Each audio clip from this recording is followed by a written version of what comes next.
take you on our weekly tour of London. Here's what's coming up in today's show.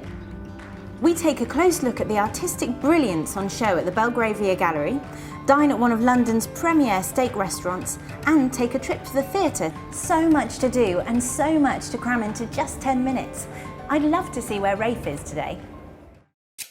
St Katharine's Dock is the westernmost of all of London's wet docks and was opened in 1827. During the building of the dock, 11,000 people were forcibly removed from their homes, most without any compensation. Badly damaged during the Blitz, it was the first dock to be redeveloped and now houses luxury apartments and shops. Canary Wharf is home to some of the richest organisations in the world and has Britain's 3 tallest buildings. In fact, it holds the record as being the largest commercial development in the world.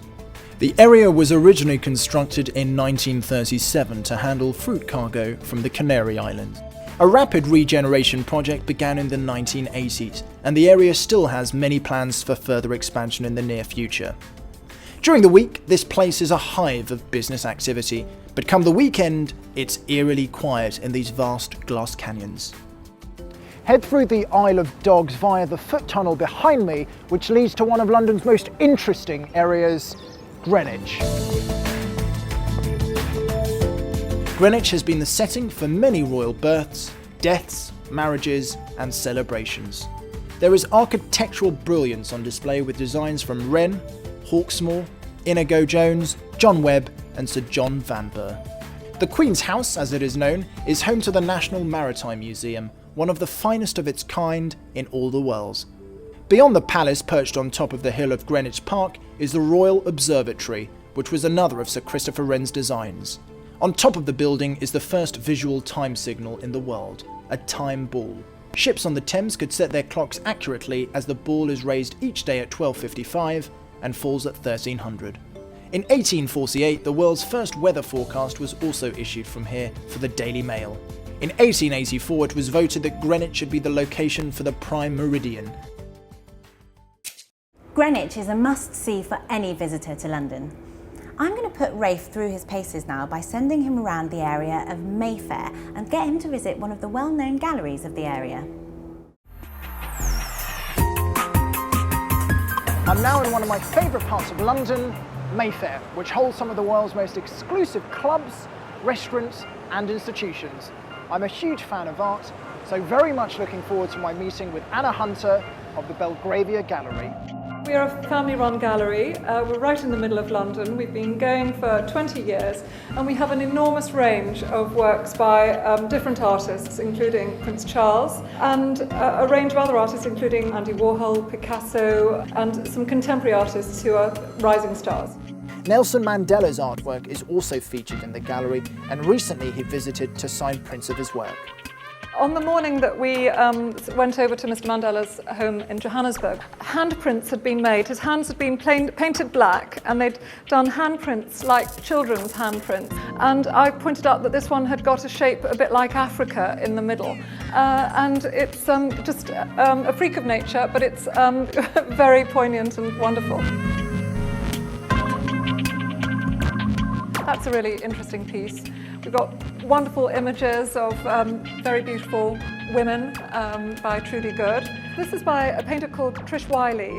Her work is about the drips that make this just a really interesting piece to look at. By contrast, this is a lithograph based on a watercolour by Prince Charles.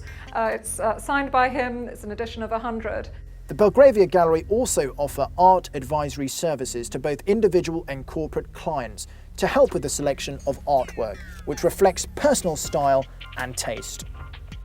We've recently had this installed, which means that over 200 pieces of artwork, which we hold in stock, are on show and visible for the clients to see, including works by Andy Warhol. This is a fantastic piece, an original drawing by John Lennon.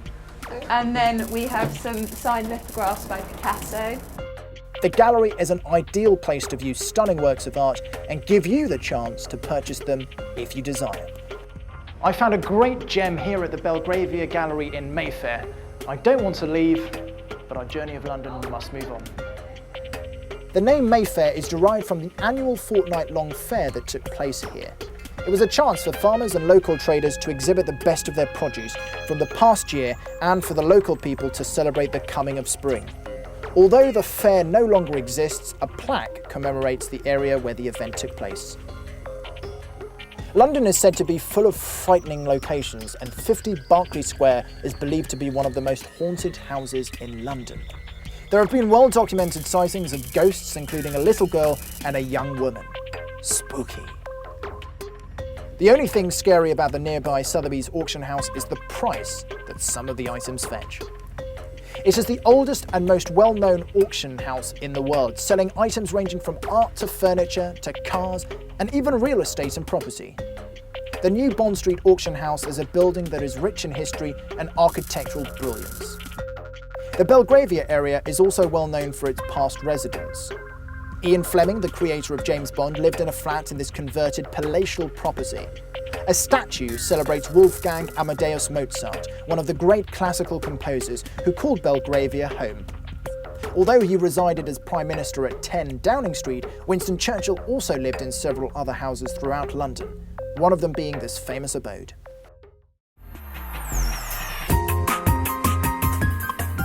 Quietly nestled on a mews between Berkeley Square and Bond Street, and tucked away from the hustle and bustle, Greigs is an elegant oasis and has a reputation as one of London's best steak restaurants. Alistair Gregg, he arrived in London in the 1950s. He was one of the big restaurateurs of the last century. Alistair Gregg's philosophy was pretty simple: source the best ingredients, the freshest ingredients, and serve them hot. Juicy steaks, great chips, fresh salads, great wine. The wine selection is fantastic. We've got Bordeaux, we've got Bourgognes, Côte d'Arones, got over 200 wines in fact. Some vintage wines. La Mission Haut-Briand, 1966, fantastic vintage. Our steaks are the best. We guarantee they're the best.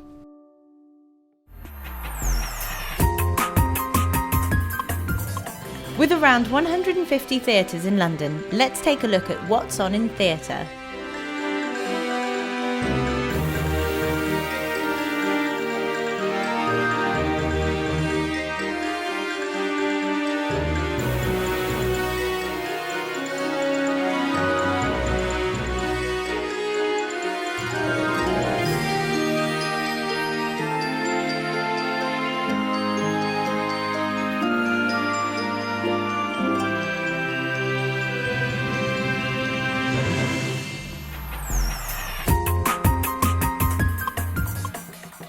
Chinese New Year is the biggest festival of the year in Chinese communities, and London always joins in the party. In fact, London boasts the largest Chinese community in Europe, and each year festivities are held around Trafalgar Square, Leicester Square and Chinatown. An animal is used to represent each year, 2009 being the year of the ox. It's a frenetic and colourful atmosphere mixed with fantastic food and dance, making this cultural event a priority.